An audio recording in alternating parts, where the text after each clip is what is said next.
All right, let me go ahead and get us started.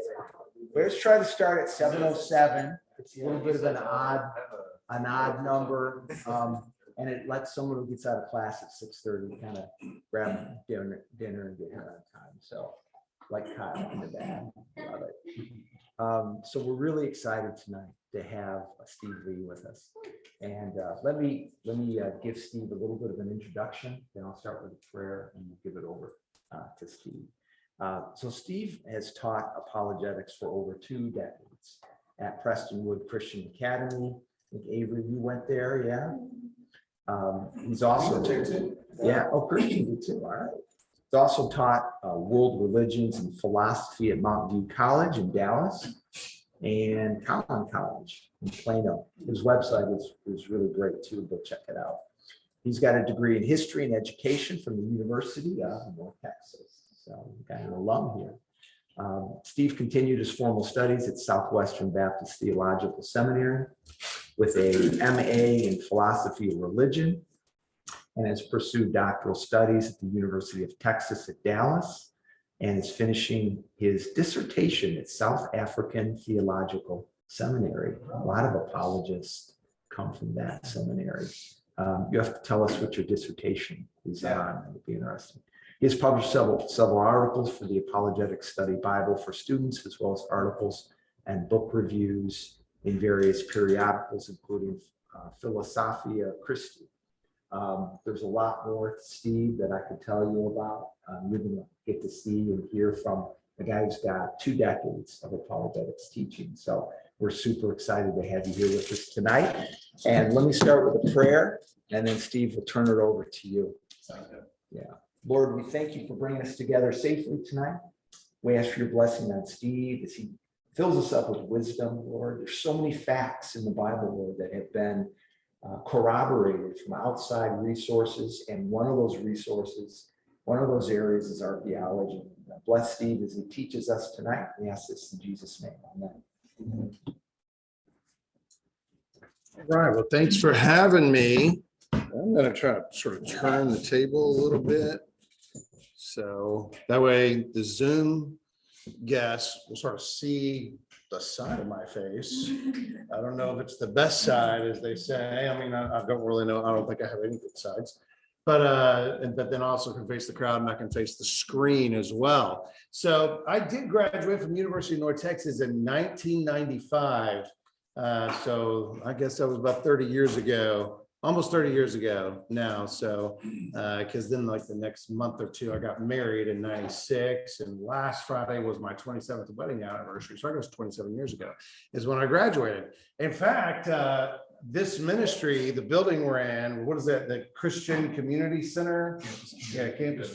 My older brother attended here at University of North Texas, and he met his wife here at this ministry like 30 years ago. They've been married like 30 years. As well. So it's sort of like weird coming full circle. And then I got former students in the audience. It's just awkward. So kind of thing. So, but appreciate you having me. I taught at Prestonwood for quite some time. And I remember when I graduated from high school, I did go to a Christian high school and I graduated. I went to, and I crammed 4 years of college education into 5.5 years. So I went 2 years to Collin College and then 3.5 years here. And I remember coming on campus at the University of North Texas, sort of like the opening week. It's been so long since I've been to college at a regular undergrad level, like opening week when they got all the clubs, and I'm walking down the sidewalk and they got all these cool clubs. And I was attracted to only ones that had food. And so I remember I saw all these different religious communities and Christian clubs, and I would go, if they serve dinner for free, I'm joining. And this was one of them that did. They used to serve dinner here, and then the Methodists would give free dinners on Tuesday nights. The Baptist Student Union, or BSU, they give like a Thursday lunch for $1, and then the Muslims would, the Muslim Student Association, they gave a free dinner. I'd convert, that's what I would do. And so it was really a lot of fun, but one of the things I realized when I was at University of North Texas, when I first started, I was like, wait a minute, I've been a Christian all my life, at least I got saved at 17, but I mean, I grew up in the Christian community. But there's also the MSU, the Muslim Student Association, or MSA, Muslim Student Association, or the Hindu Club, or the Skeptic Society, or at University of Texas at Dallas, they have the ASH Society, the Atheist and Skeptical Humanist Society, and I was like, well, why do I think Christianity is true and not another religion or philosophy or worldview outside of Christianity? And here at University of North Texas, I did a real intensive study as I was getting my degree on all the major world religions as best as a 22-year-old kid could do, and just began to read as much as I possibly read about all the different major world religions and philosophies. And I can't remember the name of the library. What's the name of the library here? Do y'all know? Willis Library. And of course, it's like 4 stories. And I would literally, and this is back before you could look stuff up online, you had to have a card catalog and pull it out of a drawer and look it up. So I wouldn't even do that. I would just go into the stacks and I would just walk up and down the philosophy, the religion, the history, and I would just pull books down and say, I'm going to read it, and then I would just sit there and read it as best that I possibly can. No, I obviously came out a Christian, because I teach at Prestonwood Christian Academy and not Prestonwood Buddhist Academy, or unless I gave a pay raise, then I might convert. So, but anyways, I obviously stayed a Christian, and I'm teaching Christian apologetics now I'm on my 24th year at teaching at Prestonwood Christian Academy itself. And of course, one of the things I've noticed that you might have noticed as well in our culture is when people cuss. Have you ever noticed they only use Christian terms to cuss? That's sort of like an interesting phenomenon to me. Like booted, they might say like Jesus Christ, but they're not praying to him, or you can go straight to hell, or GD or something like that. And so as you said, I've taught world religions, and I even took my world religions class at a PCA. And you didn't take my world religions class, did you, Christian? I didn't. Yeah, you're a slacker. So, but anyways, that's how you get your audience on your side. You insult them. Yeah. Is what you do. So I remember as I teach world religions, and I learned that they only use Christian terms to cuss. I actually felt sorry for the other world religions, that they don't have any foul language of their own. And so I actually came up with some cuss words that utilize the other world religions. They, in the name of diversity and inclusion, they feel, part of the foul language community. They're like, Buddha dang it, is a good one. Or you can go straight to Nirvana is where you can go, which that's actually where they want to go, is, nowhere. And things like that. Or you get really, edgy and go, holy Shiite, which is a branch of Islam. You really got to learn how to pronounce that one. If you don't want to be, on the edge of holy Shiva, but my personal favorite, just Joseph Smith, founder of Mormonism, so if you sort of fade off, I know it's late in the day, probably had full day classes, maybe in part-time work and here and there. If you sort of fade off and you're not really interested in what I'm talking about, well, just think of some, cuss words that include the other religions and share it with us later is what you could do. See, this is how you get uninvited from, ever coming back. Yeah. So anyways, I teach high school. I got to do what I do to keep them awake, So anyways, the topic is archaeology, artifacts, and the accuracy of the Bible.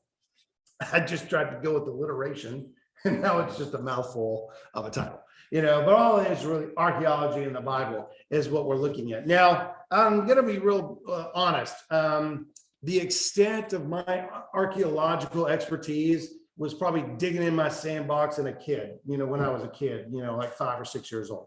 I've not done any archaeological digs, at all. So I'm going to be reporting what experts and other archaeologists have said about archaeology as it relates to the Bible. And let me give an example of how archaeology might be done. Okay, if I can figure out how this is, how do I do this?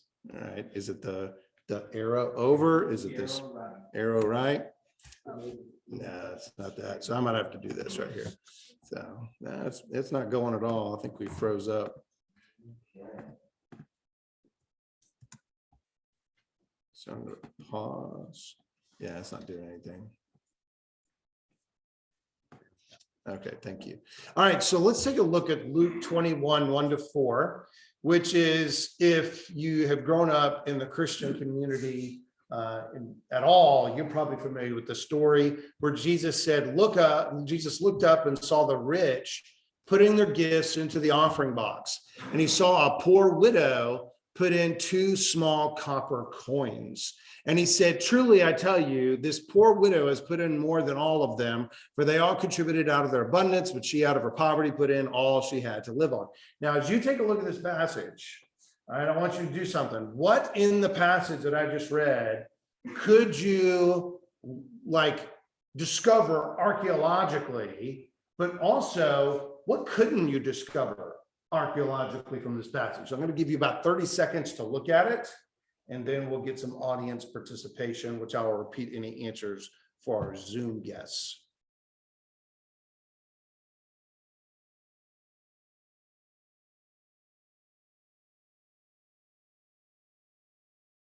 All right, so what in that passage could we potentially discover archaeologically? What do you think? The coin. Yes, the coins, which are pictured here, and we have discovered these type of copper coins. In fact, I have one of them in my possession. They are actually very, very common. I'm going to sort of hold it up for the camera, and this is the copper coin. I'll pass this around. And in fact, if you see it, I don't know if you can see, you can see it on the side. It actually came from the gold and silver pawn shop in Las Vegas, Nevada. Does anybody know where that actually is from? Who dug it out? Yeah, who dug it out? Y'all remember the TV show Pawn Stars? Right? That's the pawn shop I got it at. So I went to Las Vegas, took my kids, now regretting it.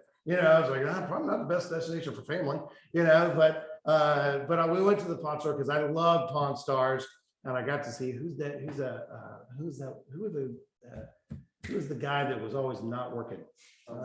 Chumley. I met Chumley there, and I bought that coin from Chumley itself. So they're pretty common. It's like a penny back in that day.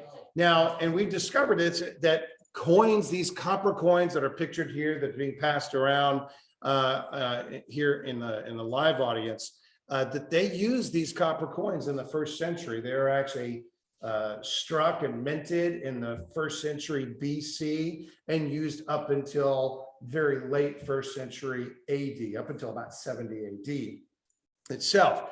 Now, what would be interesting is if we archaeologically discovered that they did not use copper coins until the 3rd or 4th century AD. And if you had a passage that says there were copper coins in usage in early 1st century, but archaeologically, we discovered they're not used until the 2nd, 3rd, or 4th century AD. That's called anachronisms in history, where you're reading into the past something that could not occur. It'd be like me saying Alexander the Great emailed his wife. That just doesn't make any sense because emails and internets did not exist. I just skipped it. I guess y'all are not that important. So it's totally your fault. So that's called an anachronism. But since we uncovered them, and we have pictures of it, and we have, here in the audience that we have it, you're like, oh, this potentially could have been true. Now, what can't we show through archaeological discovery about this passage? We couldn't determine what. Yeah, Jesus washed up with 2 coins. Exactly. There's no way. I mean, having copper coins in our possession doesn't make this story true, does it? Okay. Now, if we learned that copper coins weren't used until 2nd, 3rd, 4th century AD, and they were never used in the 1st century, then obviously there's no way this story could be true. In fact, we would say, yeah, that story's false. We actually know that the story's false. But since we uncovered copper coins, we're like, okay, this increases our confidence that it could be potentially true. It's not necessarily true. Another thing that archaeology could not do with this passage is confirm the teaching of what Jesus said, because that's a spiritual or a metaphysical truth, that archaeology can't confirm, because archaeology is digging up physical artifacts about the past. And so what we learn through this passage and seeing these copper coins in use, that there are things archaeology can do, and there are things archaeology cannot do. So I don't want to overclaim anything in my presentation. I want to say, okay, this is what archaeology has shown, but it can't show everything, okay, itself. So let's go ahead and take a look at some things that we can learn and cannot learn. For example, we cannot confirm teachings as true or spiritual truths as accurate, but we could confirm historical sites, certain events, rules, or reigns, increase our confidence in those reported events is what they do, because you read sort of like a certain mass of, okay, here's another archaeological discovery. The more, and then you get maybe another one, and the more archaeological discoveries that you find that confirm the text, you're like, oh, this builds our confidence in it. Not everything, it's not an end all be all, but it actually is something that we can like, okay, that can increase our confidence about the content that we might be reading about. Okay, so let's take a look at some examples. And what I'm going to be doing tonight is just going through lots and lots of examples, and I try to give pictures, and I'm going to show you some videos, because archaeology dealing with physical artifacts, well, that's something you can see. And so that's why I do some pictures and videos, itself. Now, I don't have a time to go through every archaeological discovery related to the Bible. There's been 30 to 40,000 archaeological discoveries that relate to the Bible in some form or fashion. That's a lot. And Bob said I got to end at 8 o'clock, or somewhere around there, or a little bit before 8. Treetop. Yeah, that's what we're doing. We're just doing treetop. And I'll be honest, of the 30 or 40,000, most of them are just really boring. So there's a pottery shard. It just looks like a piece of rock. And I'll be honest, I don't know how archaeologists determine between a pottery shard, fragment and a piece of rock.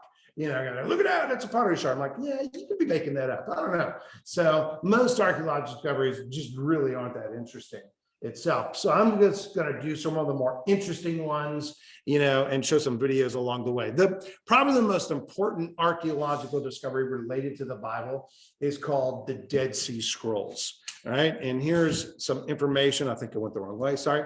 The Dead Sea Scrolls were discovered in 1947 initially, and then they started doing archaeological digs for about 10 years, up until 1956 or so, in Qumran, Israel, which is just sort of like north of Jerusalem. And it provides us the oldest copies of every book of the Old Testament, except for the book of Esther, confirming the reliability of the transmission process. Now, how does it confirm the reliability of the transmission process?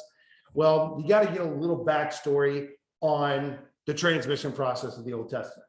All right, and I don't know how much you know about manuscript evidence, okay, about the Bible. We have the Old Testament, we got the New Testament.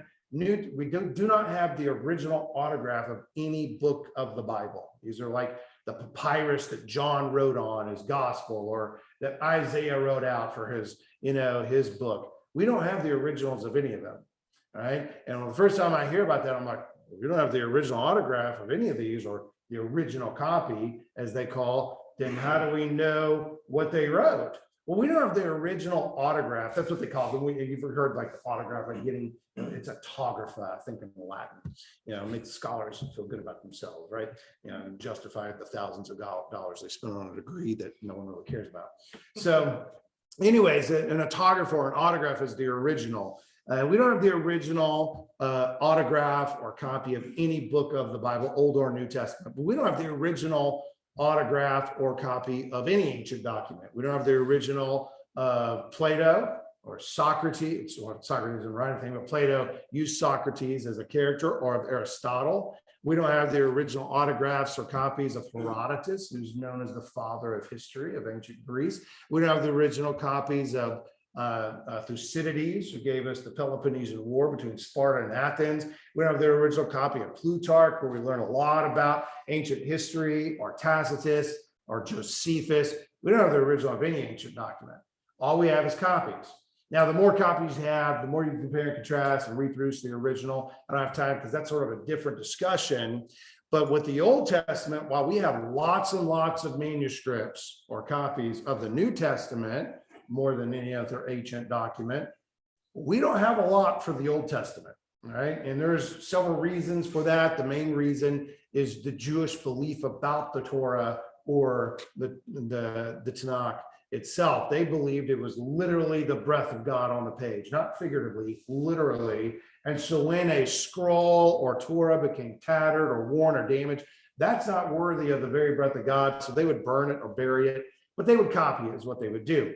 Now, given that they would burn or bury these copies, we just don't have a lot of Old Testament manuscripts. And up until 1947, the earliest copy of any Old Testament book that we had in our possession was the Masoretic text from 900 AD.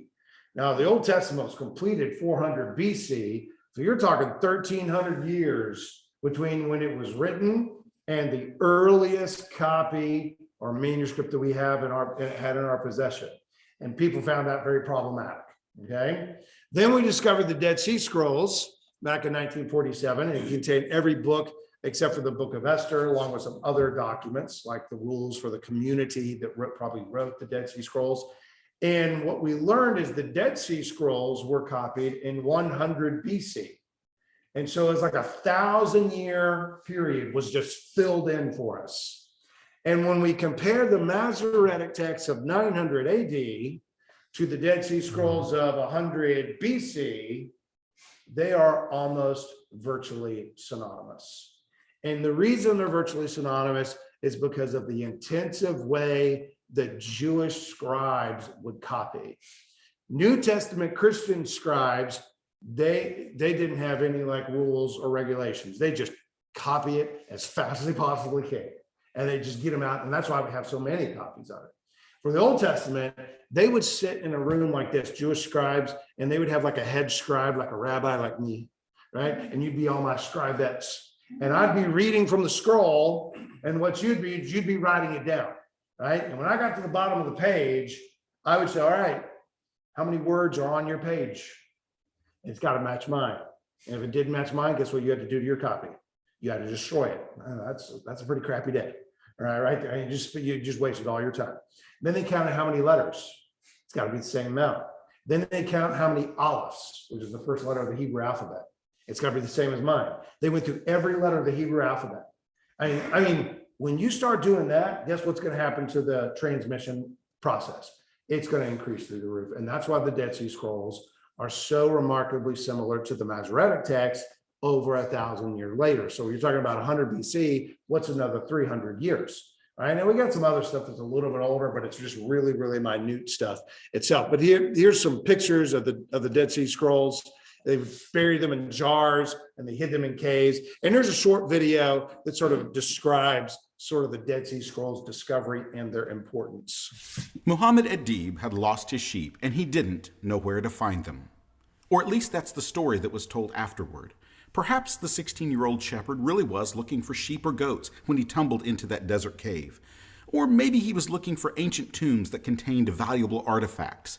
According to a local legend, Muhammad tossed a rock into a cave hoping to find a lost sheep. But what Muhammad heard instead when he tossed his rock wasn't the bleating of a sheep or a goat.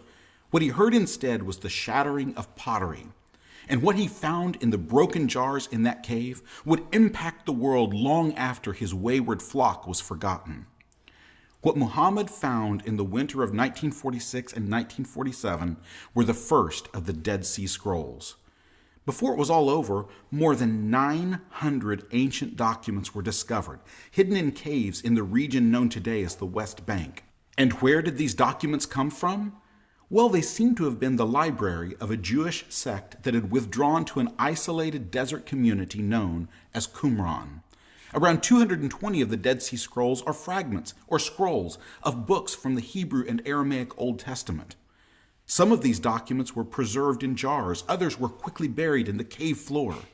So why were the scrolls buried so quickly and then abandoned? Well, in the year 68 AD, the Romans had invaded Judea to crush a rebellion that had started 2 years earlier. It's possible that the Jewish community in Qumran hid their scrolls quickly before the Romans arrived, hoping to retrieve them later. But then in the year 70, Jerusalem was destroyed. Qumran was turned into a garrison for Roman troops, and the Jewish community never returned. and so the scrolls remained hidden for nearly 2,000 years.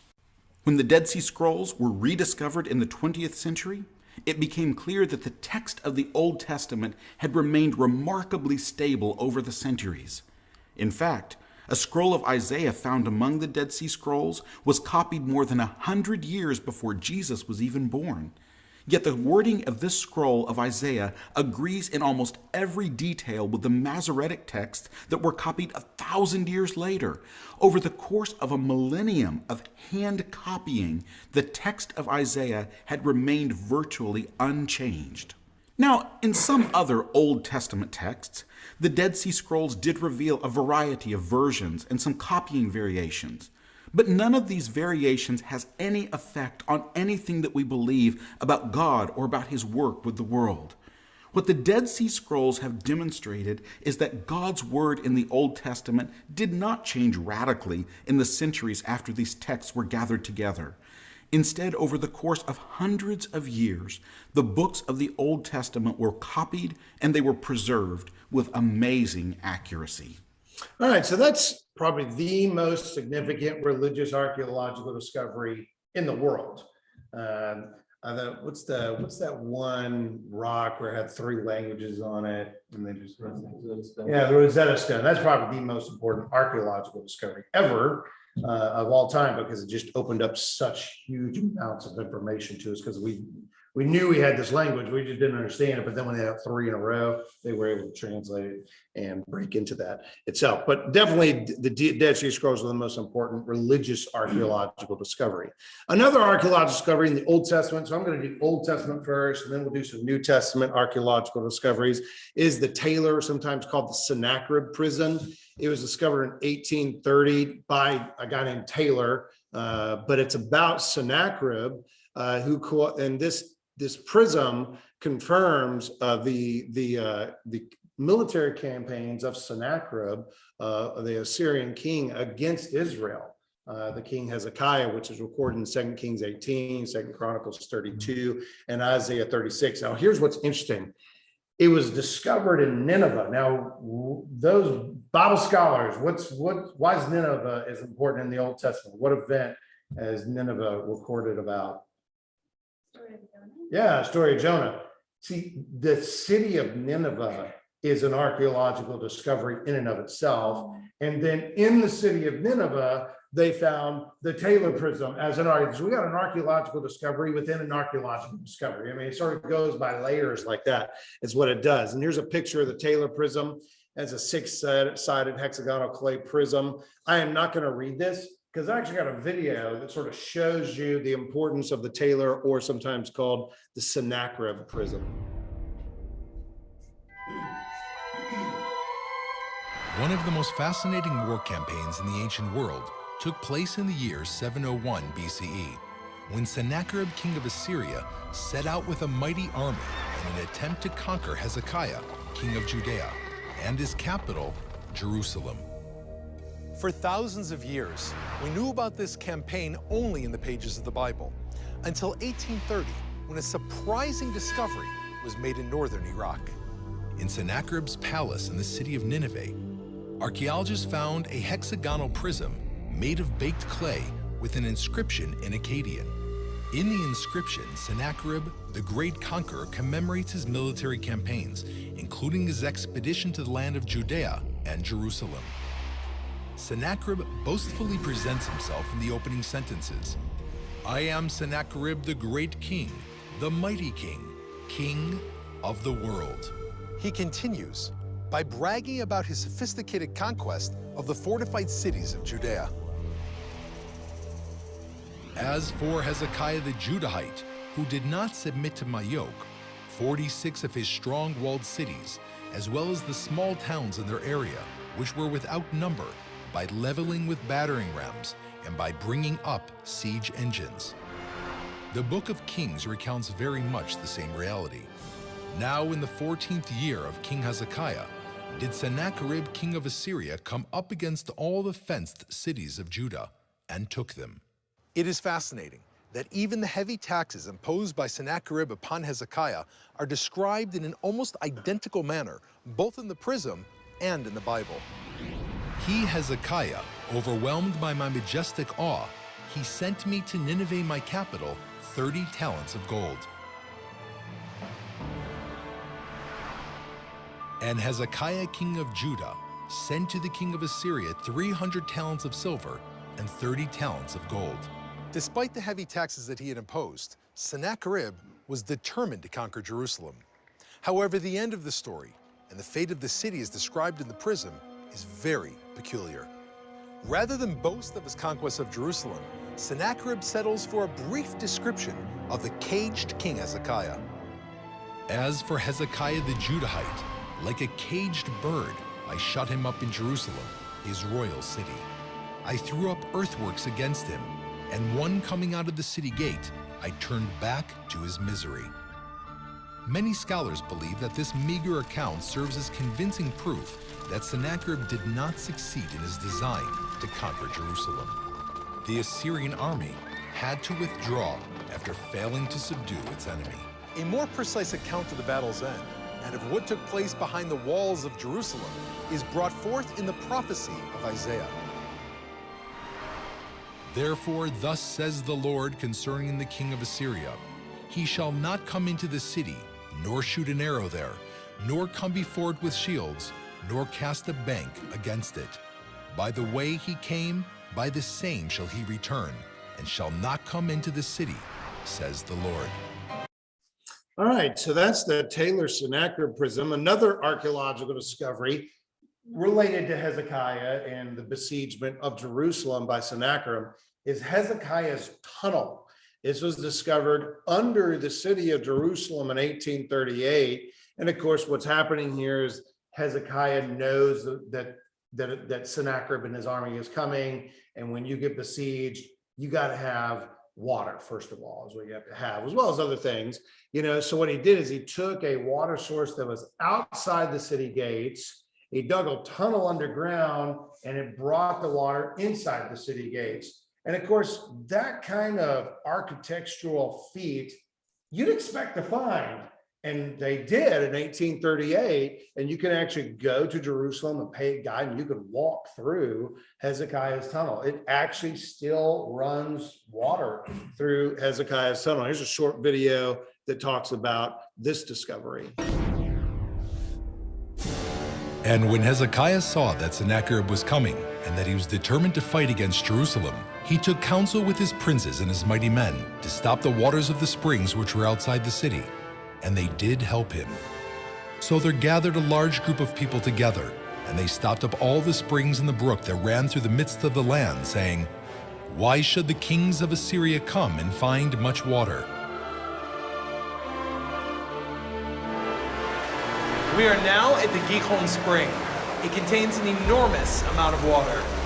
Prior to Hezekiah's rule, all this water flowed outside the city through irrigation channels to the fields of the people and to the king's gardens. When he prepared Jerusalem for the Assyrian siege, Hezekiah worried that the mighty army of Assyria would camp outside the city walls, gaining access to the city's water source. He decided to prevent their use of the water by blocking and sealing the springs outside the city, including the Gihon Spring. He diverted the spring's water into an underground tunnel, which had been quarried into the heart of the mountain. Two groups of masons worked towards each other from both sides and met in the middle of the tunnel. And the water flowed from the source to the pool. The tunnel ends at the pool of Siloam, which was inside the city behind protective walls. The account of this engineering wonder is mentioned explicitly in the Bible and is also documented in the Shiloach inscription, which was discovered 6 meters from the end of the tunnel. This is a copy of the inscription written in ancient Hebrew letters. It describes the dramatic moment when the two groups met inside the tunnel. The masons were swinging their axes one towards the other, and they heard the voice of one man calling his fellow.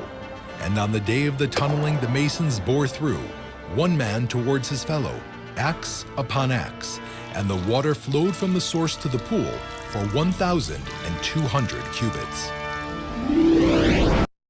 All right, so looking at some other archaeological discoveries of the Old Testament, the House of David inscription discovered in 1993. So this is a relatively recent discovery.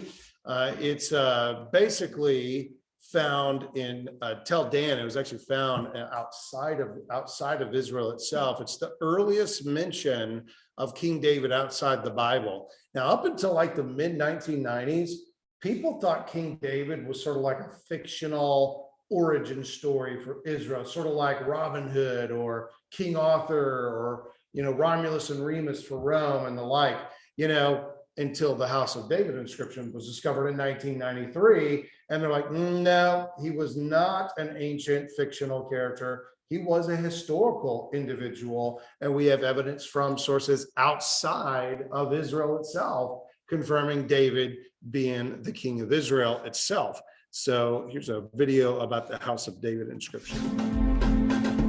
The Tel Dan stela was found in the 1990s.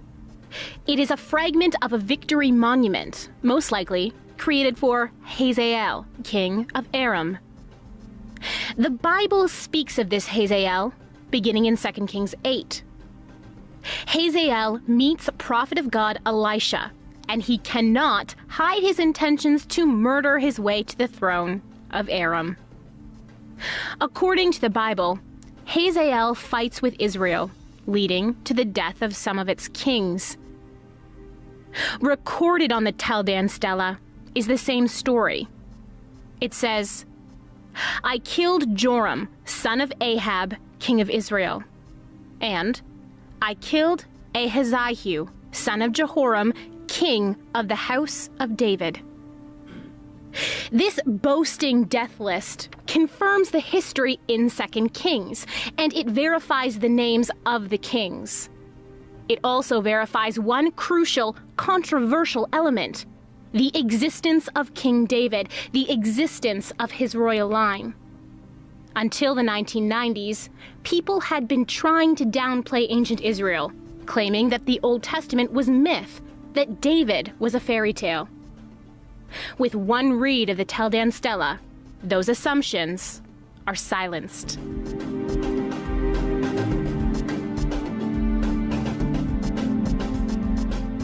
All right, by far my favorite Old Testament discovery, might be my favorite archaeological discovery related to law. Yes, sir. I'm just wondering what's the alleged date of the stela? Oh, the stela. I don't know that. What the date would be. Yeah. But I'm not familiar with the actual date, so I could look that up for you, but I just don't know offhand. But my favorite archaeological discovery by far is the latrine of Lachish. Now, y'all know what a latrine is, right? What's a latrine? It's a crapper. That's what it is. It's a toilet is what it is. Now, the latrine of Lachish, this is a really recent archaeological discovery. 2016 is when this occurred. They didn't publish it until like 2018 or 2019, because that's just how archaeological work happens. They uncover it, they discover it. They really don't know what it is until they do some research and contextualization.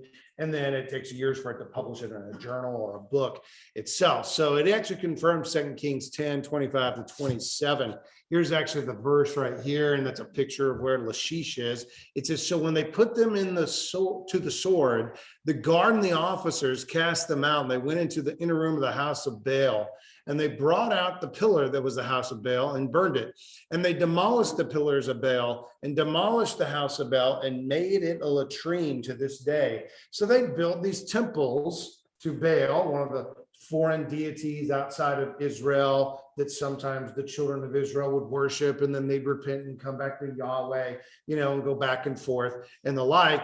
And one time, and according to 2 Kings 10, they destroyed the house of Baal and they made it a toilet or a latrine. And in 2016, they uncovered the toilet in a house of Baal in Lachish. I mean, that's like freaking hilarious, quite honestly. I mean, that's just good stuff right there. That's what toilets look like back then. So let's watch a short video that talks about the ancient latrine of Lachish. Israeli archaeologists believe they've uncovered new evidence about King Hezekiah, and they say it supports the biblical account he destroyed the high places and idols in the land of Israel. John Wagi shows us what they found. This latest discovery by Israeli archaeologists goes back to the First Temple period, about 800 BC. They say it appears to parallel the Bible from the time of King Hezekiah. Hezekiah reigned 29 years here in Jerusalem, and Scripture says he did what was right in the sight of the Lord, so that there was no king like him after him in Judah. But Hezekiah had trouble in his kingdom. This gate shrine was uncovered during recent excavations in the Tel Lachish National Park of central Israel. The city gate in the biblical period, it's something that a place that everything is going on inside. Archaeologist Sa'ar Ganor said ancient Lachish was an important city, second only to Jerusalem. Closing to the wall, we have a lot of benches with a pilaster, with a white pilaster, with armrest that people can sit. Elders, judges, and kings would have sat here in the administrative headquarters. Scoops, jars, and handles also point to the royal and administrative nature of the gate. We found a lot of jars that call Lamelech jars. It means belong to the king. Other discoveries indicate the presence of cults and that Hezekiah dealt harshly with them. That evidence included 2 horned altars with the horns cut off. 2 Kings 18:4 reads, King Hezekiah removed the high places, smashed the sacred stones, and cut down the Asherah poles. Archaeologists also talked of a significant and somewhat humorous sign of the times. A special find that we have in this place, we have the toilet. It's a cube with a hole in the middle. Also in 2 Kings, Scripture says Jehu broke down the sacred pillar and altar of Baal and made it a latrine to this day. And now it's the first time that we have that we can identify the story from the Bible in Tel Lachish with the toilets. These pieces offer proof of the Bible's telling of what Hezekiah did. With the removing the horns, canceling the Holy of the Holies of the gate shrine that we found, and the toilet make it impure. In part of the excavation, they dug through more than a foot of destruction and found arrowheads and slingshots that, according to Ganor, confirms the conquest of Assyrian King Sennacherib. It's like to take the Bible in your hand. Ganor added the Bible can stand on its own. We don't need to prove the Bible. We have the Bible and we have archaeologists. If it's matching, it's matching. Here in our story, it's matching. John Wagi, CBN News, Jerusalem. All right, so what about New Testament discoveries? Do the findings of archaeology confirm or deny the eyewitness stories that we find in the New Testament, specifically like the Gospels? Like here in Luke chapter 3, verse 1, it names Licinius, which is not a character you really learn too much about from the Bible, as the tetrarch or ruler of Abilene in AD 27. And for years, scholars thought, Luke got this wrong. The only Licinius that we, have evidence of is from Chalcis 50 years earlier, until recently on this pillar, an archaeological discovery was found from Tiberius, which names Licinius as the tetrarch, just as Luke had written. And it turns out there are 2 Liciniuses, or Licinii, for plural, I suppose. So so this is how archaeology can go about confirming certain things. And archaeology has gone on to confirm the following in the Gospel of Luke: 32 countries that Luke mentions, 54 cities, 9 different islands. In fact, not an archaeological mistake to speak of in the Gospel of Luke itself. Now, I'll be quite honest, is the Gospel of Luke a book about geography? No, but it gets the geography right. And when it gets that kind of geography right, it increases your confidence that Luke is going to painstakingly accurate work to record the events correctly. It'd be sort of like this: these 32 countries, 54 cities, 9 islands. If Luke wrote hundreds of years after the life of Jesus in a different continent altogether, I don't think he's going to get this kind of stuff correct.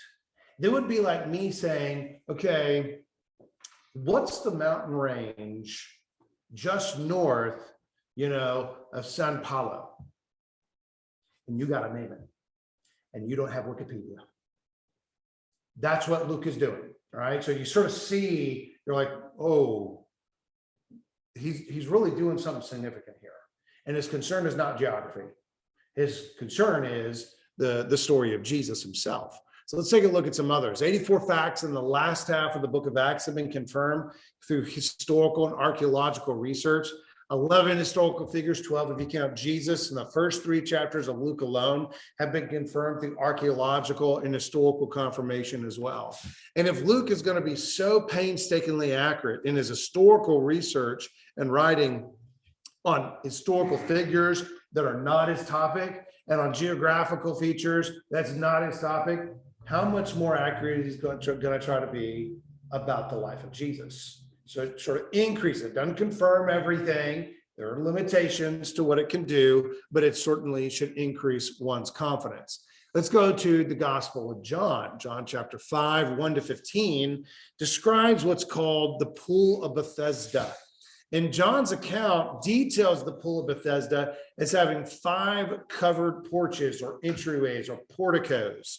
Now, for years, scholars said, you know what? We've uncovered like a half dozen pools in Jerusalem, and none of them have 5 covered portico or entryways. John just got this wrong until recently, after skeptics were saying John got it wrong for so long, they uncovered the Pool of Bethesda in the 1960s. And guess what? It had 5 covered entryways, just like John describes. In fact, I'm just going to be this is most fascinating. This is a really fascinating story. The Pool of Bethesda was next to the city gate of Bethesda, right? So it's called the Pool of Bethesda. It's on the city wall. In 70 AD, does anybody know what happened to Jerusalem? It was leveled by the Romans, and the Pool of Bethesda was leveled, which means John or whoever wrote it, to be ultra skeptical about the authorship, had to have access or have someone who had access to the Pool of Bethesda prior to 70 AD, because it doesn't exist anymore. Right? So this is where you're like, okay, now John, it was written early, or whoever's writing it has access to early information. Right? So this is not written 300, 400, 500 years after the life of Jesus. Right? We're talking decades and potentially before 70 AD. Is what my guess would be. It could be a little bit after 70 AD, I suppose, if they saw the Pool of Bethesda, then it was destroyed. They can still describe it. I could describe my house that I grew up in that doesn't exist anymore because they tore it down, because it was a little shacky. Is what it was. All right, so here's a sort of short video on the Pool of Bethesda. I'm here in Jerusalem at the traditional site for the Pool of Bethesda. I'm just north of the Temple Mount. Now, in his gospel, John describes Jesus going to such a pool, surrounded by 5 covered colonnades. Jesus went up to Jerusalem for one of the Jewish festivals. Now there is in Jerusalem near the sheep gates a pool, which in Aramaic is called Bethesda, and which is surrounded by 5 covered colonnades. Here a great number of disabled people used to lie, the blind, the lame, the paralyzed. John 5, 1-3.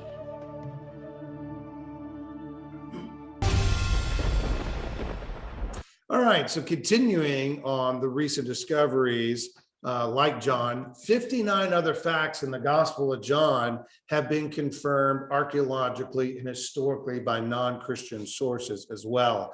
Probably one of the most significant manuscript archaeological discoveries related to the New Testament is the John Ryland fragment. The John Ryland fragment is the earliest manuscript that we have of any New Testament book. It contains John 18, 31-33 and 37-38 on the reverse side. It was found in Egypt. That's very, very significant because it wasn't written in Egypt. So this had to take time to get there. So the original is going to date significantly before this copy or manuscript itself. They date it anywhere between 117 to 138 AD. You could push it out to maybe 150 AD, you know, for some say it's as early as 95 AD. But you know, a rounded date from 117 to 138, or if you just want to say 125, because that's the middle date, is when the John Ryland fragment was copied, which means the Gospel of John predates 125 AD, because this is not the autograph, this is not the original, it's a copy. And it's a copy that was found in Egypt. And John didn't write in Egypt, so someone had to copy it and then get it down there. You don't FedEx stuff back then. All right, you don't have Amazon Prime, which is just beautiful. I just love Amazon Prime. You know, you get it overnight in 2 days, free shipping. So, but they don't have those kind of things in the first century. So it's going to take time to get there. Now, according to scholarship today, John is the last gospel written, which means Matthew, Mark, and Luke are before John, which means almost certainly they were written in the first century. And most of Paul's writings are before any of the gospels, which means they're certainly written in the first century, the same century that Jesus existed. And so what's interesting is up until about 1920 is when this was discovered. It actually was found in a library, you know, but it's actually uncovered and archaeologically dug up in the 1800s, but they didn't know what they had until like 1928, you know, at the John Ryland Library in University of Manchester. Is for hundreds of years, critical scholarship said, the Gospel of John, 2nd, 3rd century. That's when it was written. 4th century, you know, for some radical skeptics, but definitely not 1st century.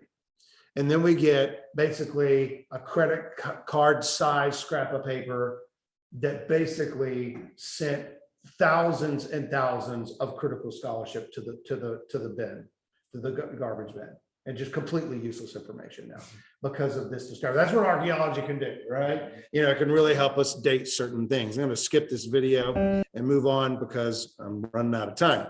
So that's just more information about it. So about the John Ryland fragment. Here's the Pilate stone inscription discovered in 1961 in Caesarea Maritima. It's called the Pilate stone inscription because it confirms the existence and office of Pontius Pilate. Now, what did Pilate do to Jesus? He had him crucified. He had a conversation. This guy actually existed. If you look down there at the date, it even says he ruled from 26 to 36 CE or AD itself, and that crosses the ministry years of Jesus himself. So he actually ruled in the exact time we expect him to be ruling at. Here's a short video on the Pilate stone inscription. I'm walking at the location where Herod's palace once stood. Now, Caesarea Maritima was Herod's best attempt at ensuring the Roman domination of the land of the Jews. It was the official capital of Judea. And it was the year-round home of Pontius Pilate. Now, Pilate did maintain a home in Jerusalem, but he was seldom there unless it was Passover, where he was there to make sure that the crowds stayed under control. In 1961, an ancient building stone was found with Pontius Pilate's name carved on it. This archaeological find caused great excitement and is universally accepted as authentic. It gives me chills just thinking about its significance. The stone was placed by Pilate to honor the then Caesar Tiberius. Tiberius was the adopted son and heir to Caesar Augustus. Tiberius is mentioned in the book of Luke. It was in the 15th year of the reign of Tiberius that John the Baptist began his ministry. And it was thought that it would have been Tiberius's face that was on the coin when Jesus used the coin to answer the Pharisees' trick question, saying, "Render therefore unto Caesar the things which are Caesar's, and unto God the things that are God's." The Pilate stone reads as follows: "To the august gods, this Tiberium, that is, the temple in honor of Tiberius Caesar, Pontius Pilate, prefect of Judea, has dedicated." And what you see today in Caesarea Maritima is a copy. The original is viewable at the Israel Museum. All right, another New Testament discovery that relates to Jesus is the Caiaphas ossuary.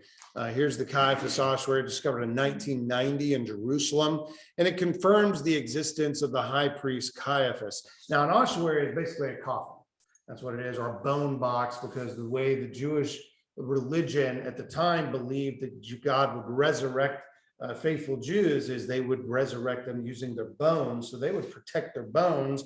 And the ossuary is about the size of your femur, because your femur is the longest bone in your body. And so they'd let you deteriorate and waste away, and they'd collect your bones and put you in an ossuary. When we discover ossuaries, they all predate 70 AD, because in 70 AD, fall of Jerusalem, as we talked about, they stopped using ossuaries. And ossuaries were used for about 140 years, about 70 BC to 70 AD. And this one is very interesting because the Caiaphas ossuary, we have thousands and thousands of ossuaries. Most of them are plain, very, not ornate. They don't have any writing. They're definitely not decorated like this. But this one, you can tell, okay, this is a high-end ossuary. Right, this is not your pine box. This is a really nice coffin, because it's really decorated, and on the side it reads Caiaphas, the son of Caiaphas, which confirms the office and the high priest Caiaphas. Remember who Jesus was dragged to in the middle of the night and said, "Are you the Christ, the Son of God?" In which Jesus replied, "I am. And the Son of Man will come on a cloud of glory to judge the living and the dead." This individual existed, right? Which is interesting because, like, look, if this guy didn't exist, or that event did not take place, and then they write about it, what would the Jews be saying? Who are you talking about? There is no Caiaphas. Or if the event didn't take place, is it Caiaphas? I didn't take place. I didn't have that kind of conversation. But that's the kind of stuff that increases our confidence on historical events. And we know it's just not a story in the Bible. When we uncovered and took off the top of the ossuary, guess what? We found the bones, little bone fragments of Caiaphas himself. And here's again another short video. Caiaphas, the high priest, made his position clear to the religious authorities. Then the chief priests and the Pharisees called a meeting of the Sanhedrin. "What are we accomplishing?" they asked. "Here is this man performing many signs. If we let him go on like this, everyone will believe in him, and then the Romans will come and take away both our temple and our nation." Then one of them, named Caiaphas, who was high priest that year, spoke up. "You know nothing at all. You do not realize that it is better for you that one man die for the people than that the whole nation perish." John 11:47 through 50. Protecting his own power and preserving public order were now his highest priorities, and Caiaphas knew that Jesus must die.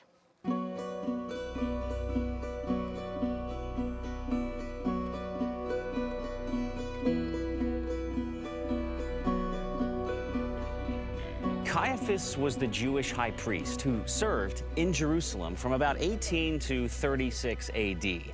History tells us that he was the son-in-law of Annas and likely from the tribe of Levi. As a member of the Jewish priestly class, he was a part of the sect of the Sadducees. Now, the Sadducees had priestly but also political and judicial roles. The other main religious group was the Pharisees, and they focused more on religious laws and teaching in local synagogues.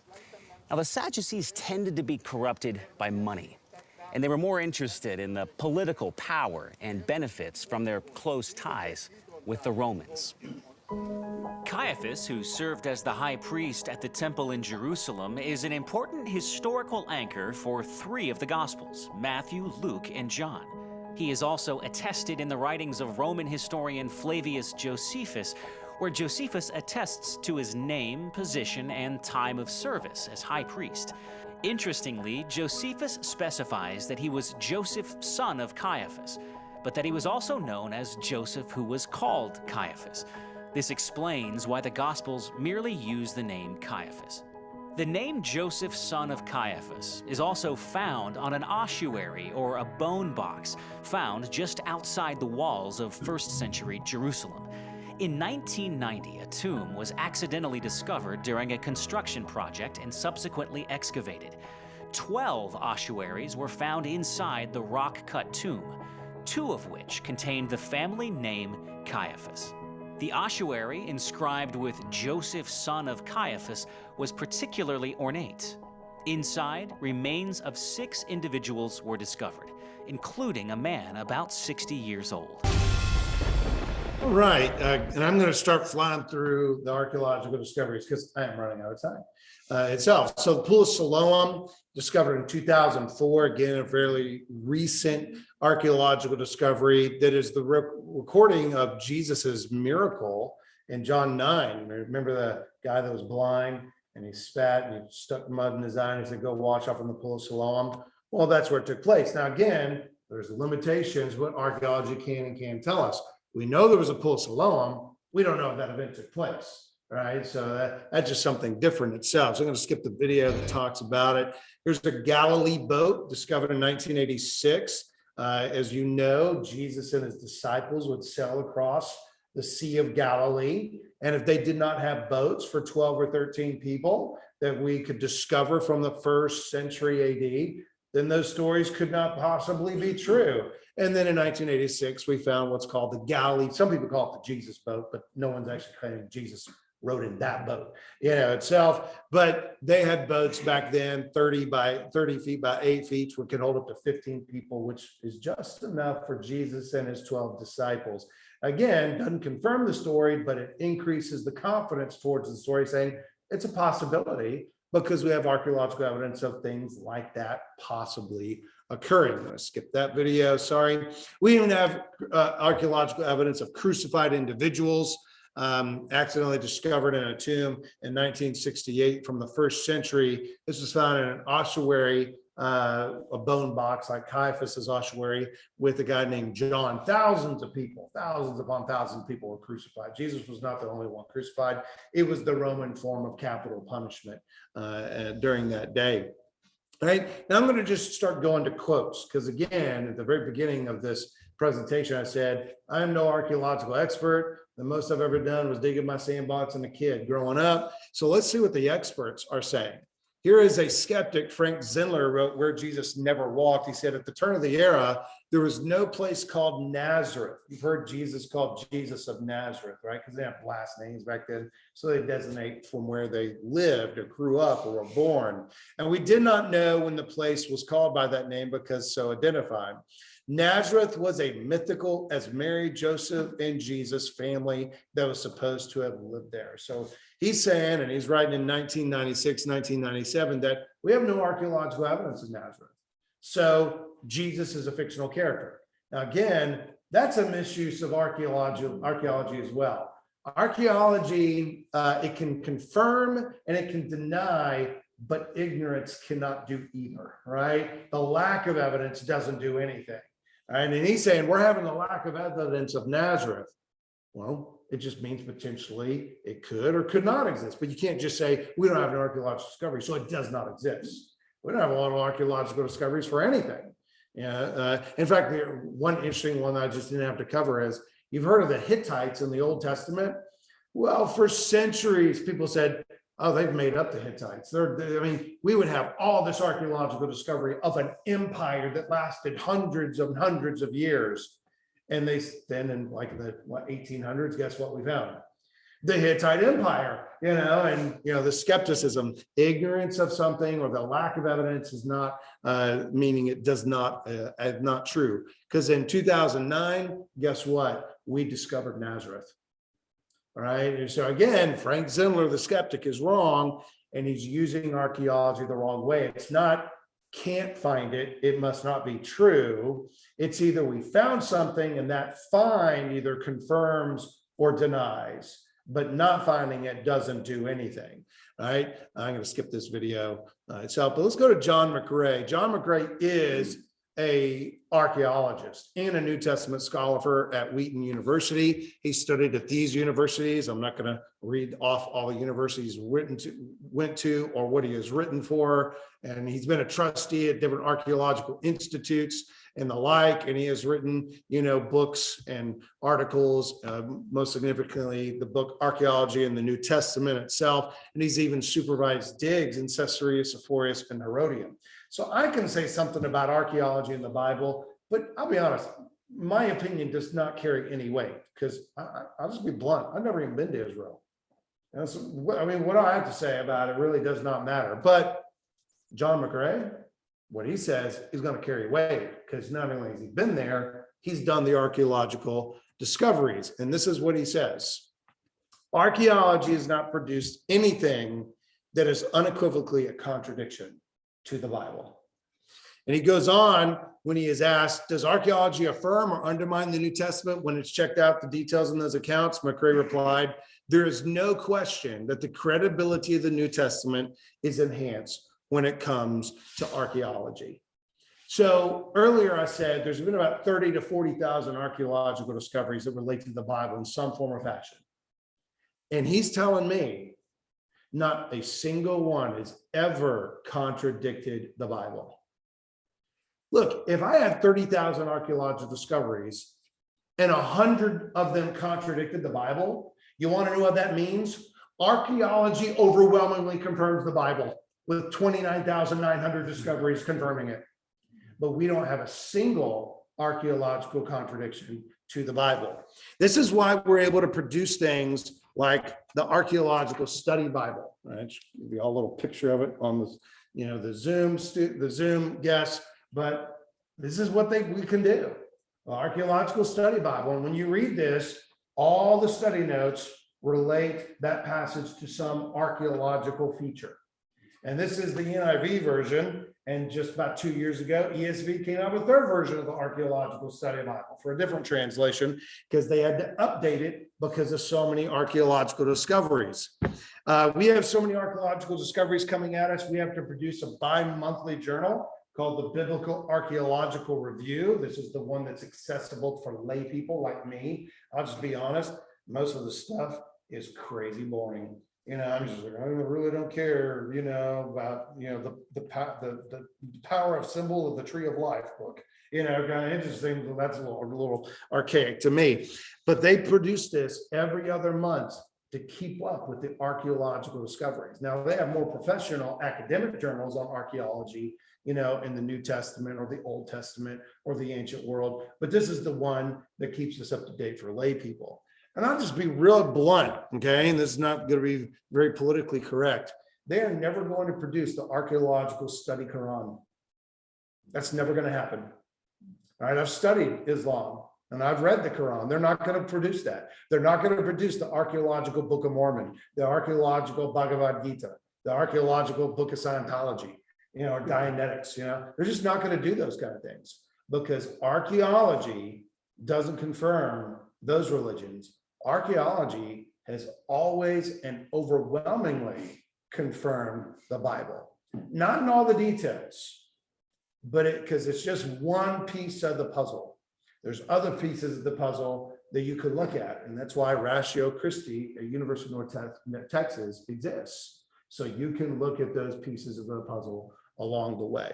Now I'm going to open up for questions or comments and the like. So, but I think I have about 10 minutes is what I got, right, Bob? Yeah, so.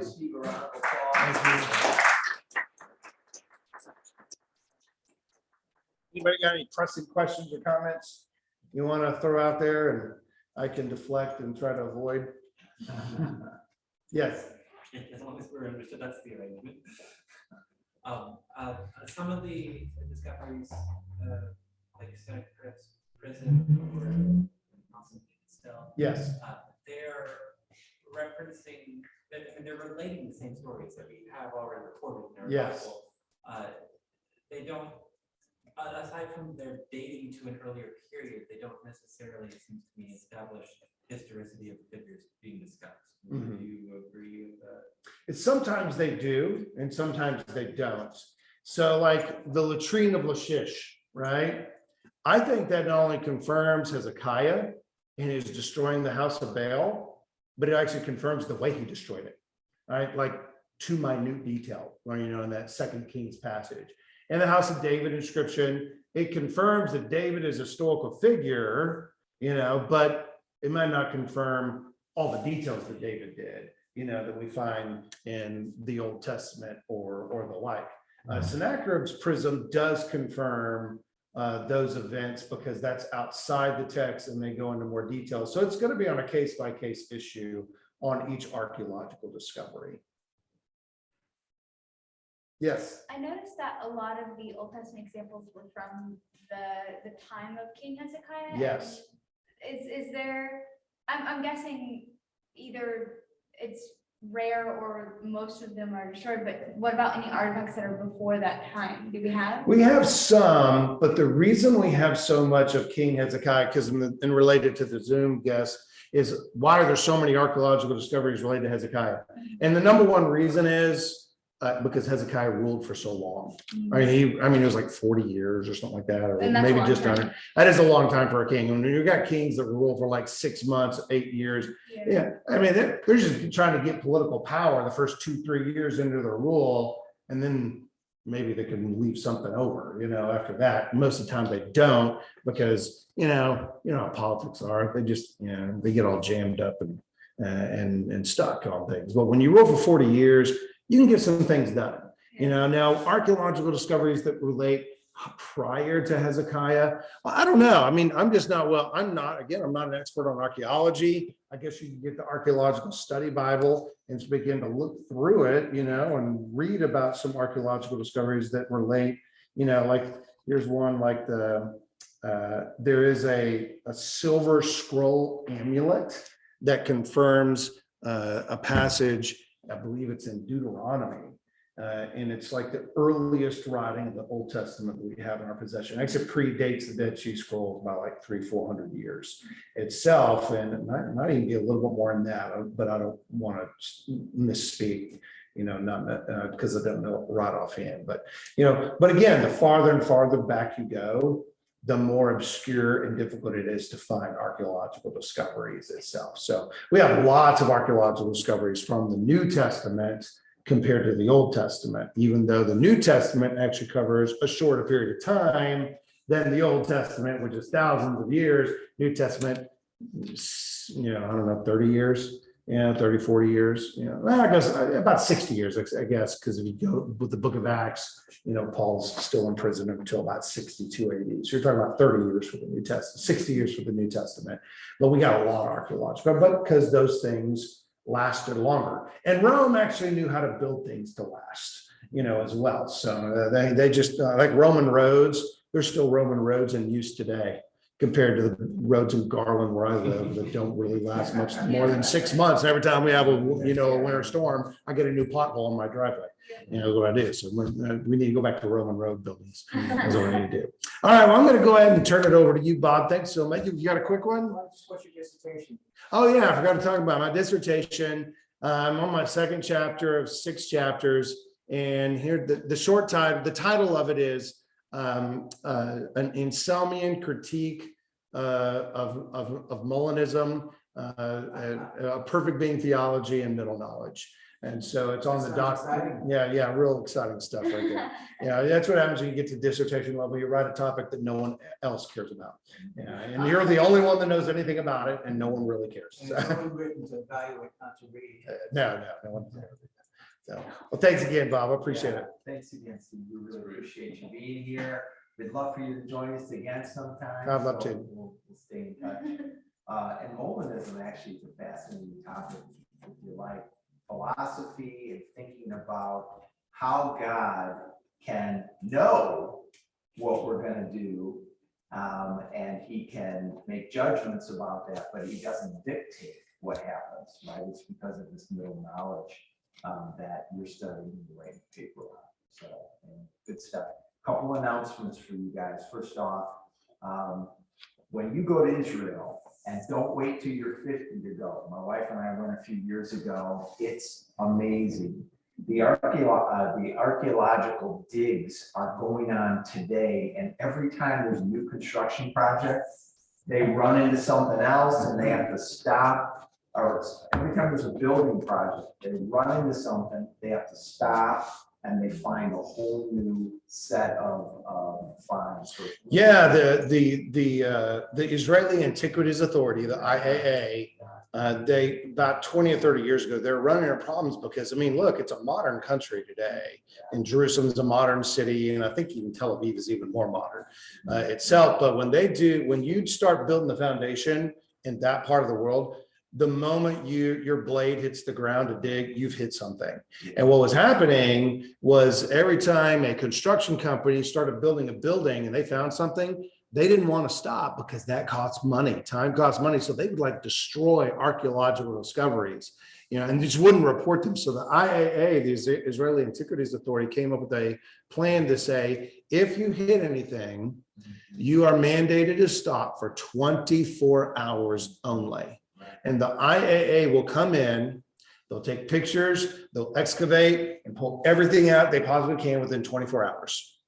And then anything they find, they put it in a warehouse because the next day they got to go to something else is what they have to do. So I don't know if you're a big Indiana Jones fan. Y'all remember Indiana Jones and the Raiders of the Lost Ark? You remember at the very end of the movie and they put the Ark of the Covenant, the big warehouse. Israel has dozens of warehouses that size with archaeological, because they just can't even keep up with it.